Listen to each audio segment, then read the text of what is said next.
लाई हयात आए कज़ा ले चली चले, न अपनी खुशी से आए न अपनी खुशी गए। भारत के प्रधानमंत्री नरेंद्र मोदी चाइना पहुंचे हुए हैं एससीओ समिट में शामिल होने के लिए, और यहाँ पर 2 दर्जन के करीब मुल्क इस समिट में शामिल हैं। इस वक्त यूएन के बाद दुनिया का ये दूसरा सबसे बड़ा संगठन है। भारत, चीन, रूस, मालदीव, श्रीलंका, बांग्लादेश, नेपाल, म्यांमार, पाकिस्तान, तुर्की, Azerbaijan, Armenia, Tajikistan, Turkmenistan, Uzbekistan इसमें सदस्य हैं और एक बहुत शक्तिशाली संगठन है। चाइना एक जाइंट बन चुका है, सुपर पावर है इस वक्त। भारत के प्रधानमंत्री का चीन जाना एक बड़ी घटना भी है। वो इसलिए कि अभी हाल ही में 3 महीने पहले, लगभग मई के महीने में 6 मई को भारत ने पहलगाम आतंकवादी हमले के बाद पाकिस्तान को सबक सिखाने के लिए रात को 1:05 पर ऑपरेशन सिंदूर किया था, और 3.5 दिन के बाद वो ऑपरेशन बंद हो गया था, सीज फायर हो गया था। सीज फायर का ऐलान भारत की तरफ से या पाकिस्तान की तरफ से नहीं हुआ था, वो किया था अमेरिकी राष्ट्रपति डोनाल्ड ट्रंप ने। पाकिस्तान ने उसको फ़ौरन कंसीडर किया कि हाँ ठीक है, ट्रंप साहब ने ये किया है, and we are happy. Trump यही उम्मीद भारत से भी रखते थे कि भारत की तरफ से इसका क्रेडिट हमको मिलेगा, लेकिन भारत की सरकार ने कुछ नहीं बोला, खामोश रहे।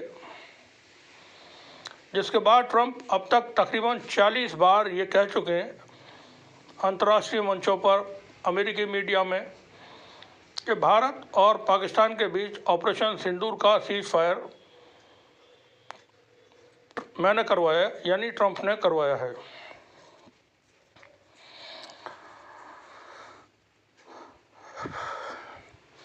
भारत के प्रधानमंत्री नरेंद्र मोदी और डोनाल्ड ट्रंप में बड़ी गहरी दोस्ती थी पिछले कार्यकाल में, लेकिन इस बार सारा सीन बदला हुआ है और कोई स्पेस देने के लिए ट्रंप तैयार नहीं है भारत की मौजूदा सरकार को।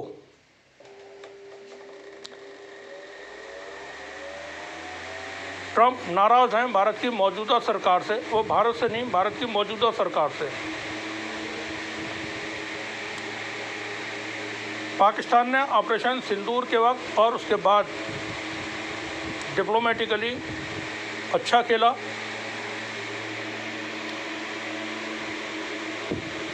मीडिया के ज़रिए, डिप्लोमेसी के ज़रिए और अपनी लॉबिंग फर्म्स के ज़रिए जो उन्होंने हायर की हुई हैं अमेरिका, यूरोप और दूसरे देशों में। भारत ने भी बड़ी पैसे खर्च किए हुए हैं भारत की सरकार की तरफ से। भारत के जो कॉरपोरेट्स हैं उन्होंने आरएसएस की बहुत मजबूत लॉबी है अमेरिका, यूके और दूसरे देशों में, लेकिन वो कोई करामद साबित नहीं हुई या कोई इम्पैक्ट ट्रंप प्रशासन पर कायम नहीं कर सकी। अब की बार के ट्रंप पूरी तरह से बदले हुए हैं।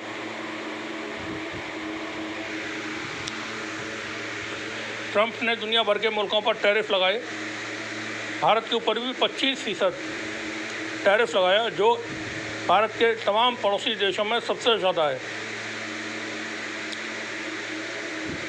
फिर ट्रेड डील न होने पर 25% एक्स्ट्रा टैरिफ और लगा दिया है सजा बतौर, जो कि अब बढ़कर के टोटल टैरिफ 50% हो चुका है। भारत की सरकार रूठ करके, अमेरिका से रूठ करके यह जताना चाहती है कि हमारे पास और भी ऑप्शंस हैं और हम उनके साथ चले जाएंगे अगर आप हमें दरकिनार करेंगे या हमसे आप कोई सख्ती से काम लेने की कोशिश करेंगे।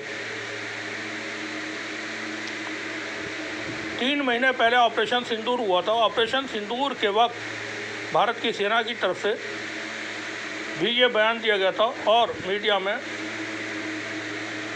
बहुत सारे जो जानकार हैं जंगों के या इंटरनेशनल अफेयर्स के, उनकी तरफ से भी ये बताया गया था कि जो ऑपरेशन हुआ था उसमें पाकिस्तान की पूरी मदद चीन और तुर्की ने की थी।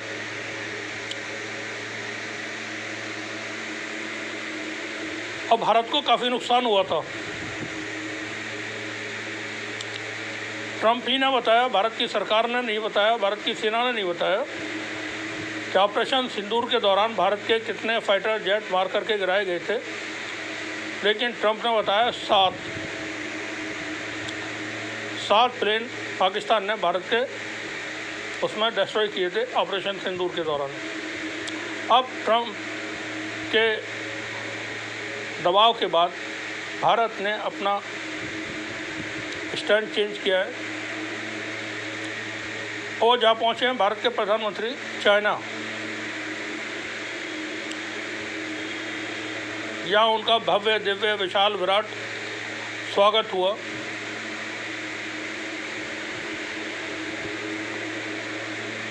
बाकी देशों के और जो राष्ट्राध्यक्ष चाइना पहुँचे थे उनका भी इसी तरह का या इससे और ज़्यादा भव्य दिव्य विशाल विराट स्वागत वहाँ किया गया था।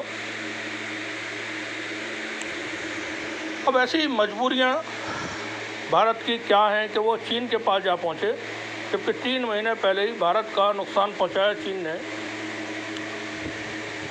और प्रधानमंत्री मोदी यहाँ तक कहते थे, गुजरात में पहुँच करके उनका बयान है कि छोटी छोटी आंखों वाले गणेश जी भारत के लोग ना खरीदें, चीन का बना हुआ माल भारत ना खरीदे, भारत के लोग न बेचें, हाँ दुकानदार न बेचें। ये बात प्रधानमंत्री मोदी की तरफ से कही जाती थी। अब चीन के साथ जितने भी मामला थे वो हल होते हुए नज़र आ रहे हैं।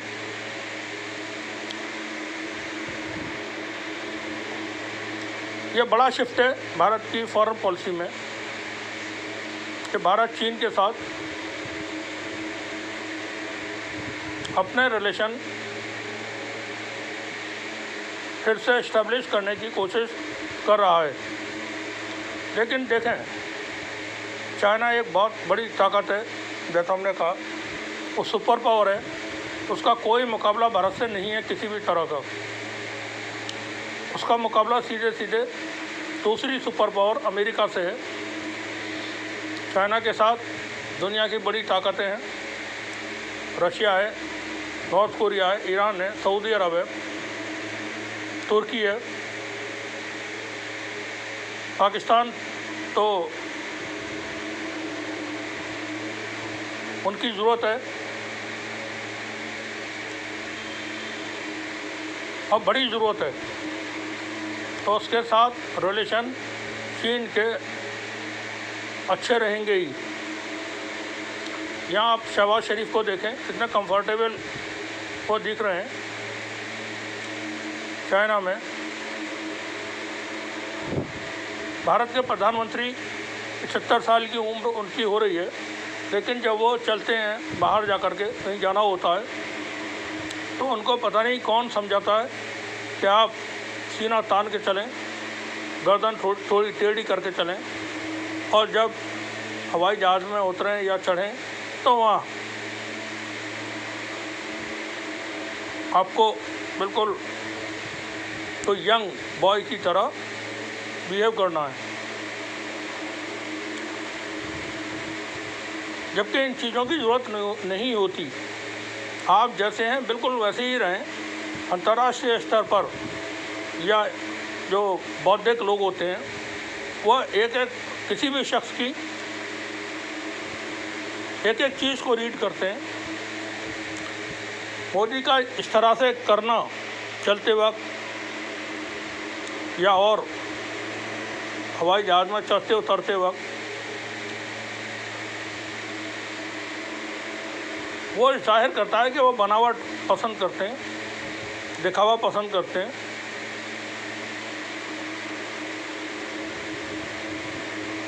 अब यहाँ इतना बड़ा ये कार्यक्रम हुआ है SCO समिट, प्रधानमंत्री मोदी वहाँ पहुँचे, फ़्लाइट्स भारत और चाइना के शुरू हो चुके हैं। सैंक्शंस कुछ थे वो कुछ ख़त्म हुए। भारत को खाद और ड्रिल मशीनें वगैरह चाइना से मिलना शुरू हो गई हैं, लेकिन ये टेम्पररी एक फ्रेंडशिप है, परमानेंट नहीं है। चीन के साथ रिश्ते भारत ने जो कायम किए हैं वो टेम्पररी है, वो लॉन्ग टर्म का नहीं है, ज़्यादा वक्त नहीं चल पाएगा। अभी लौट कर के आने के बाद, जो कि कल प्रधानमंत्री वापस आ जाएंगे, 3 सितंबर को चाइना में एक बहुत बड़ी आर्मी परेड है, प्रधानमंत्री मोदी उसमें नहीं रहेंगे।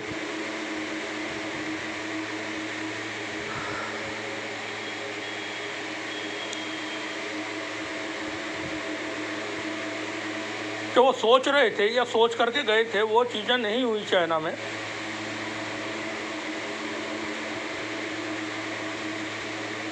हमने अपने आप को उजागर कर दिया है अंतर्राष्ट्रीय मंच पर। हमने मीन्स भारत ने या सरकार ने भारत की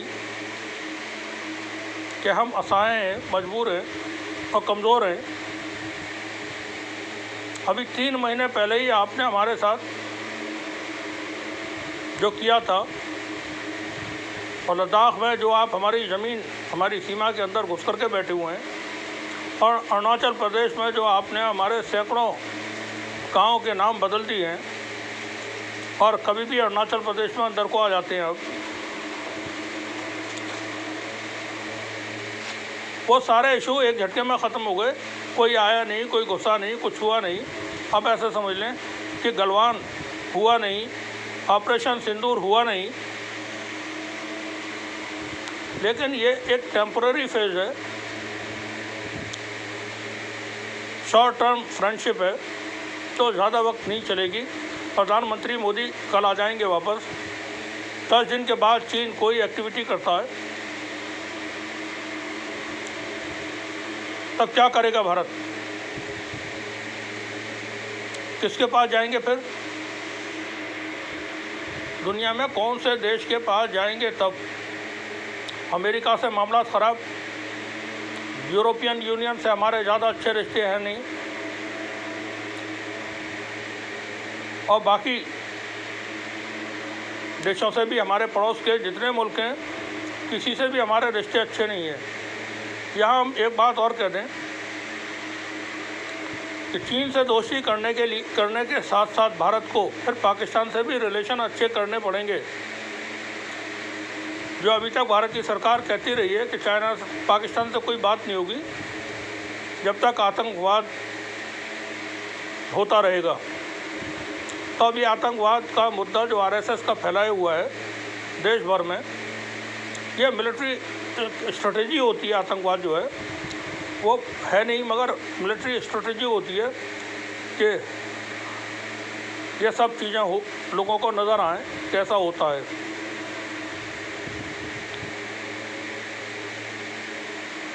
एक दूसरे मुल्कों में ज़्यादातर मुल्क दखल देते हैं, इसी तरह से देते हैं। हमारा ये कहना है कि पाकिस्तान के साथ भी फिर रिलेशन नॉर्मल करने पड़ेंगे, कश्मीर पर भी बात करना पड़ेगी, जो भारत अभी नहीं करना चाहता, मना कर देता है हम कश्मीर के इशू पर बात नहीं करेंगे। चाइना भी कश्मीर में बैठा हुआ है, तो जब पाकिस्तान से कश्मीर की बात करनी पड़ेगी तो वहाँ तीसरा फरीक चाइना भी होगा, उससे ही बात करनी पड़ेगी। कुल मिलाकर के ये है कि भारत के प्रधानमंत्री जो पहुँचे हैं वो एक टेम्परेरी फ्रेंडशिप है। जाना भारत को अमेरिका के ही साथ चाहिए था, जो मामला थे उनको नॉर्मल करते। पन्नू की हत्या की आप कोशिश कर रहे हैं, कनाडा में आप हत्या करा रहे हैं, ये वहीं की इंटेलिजेंस एजेंसियां, वहीं के लोग बार बार कहते हैं। अब अमेरिका में घुस करके तो आप नहीं मार पाओगे ना। और ट्रंप के पास जो लोग हैं वो तमाम जानकारियां पहुंचाते हैं।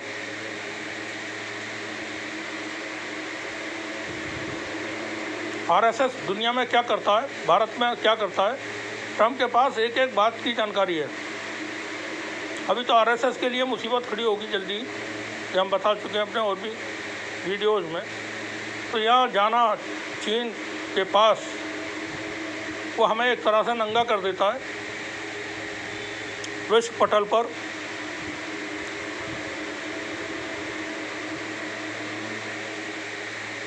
कि भारत सेल्फ डिफेंस करने के भी शायद पोजीशन में नहीं है।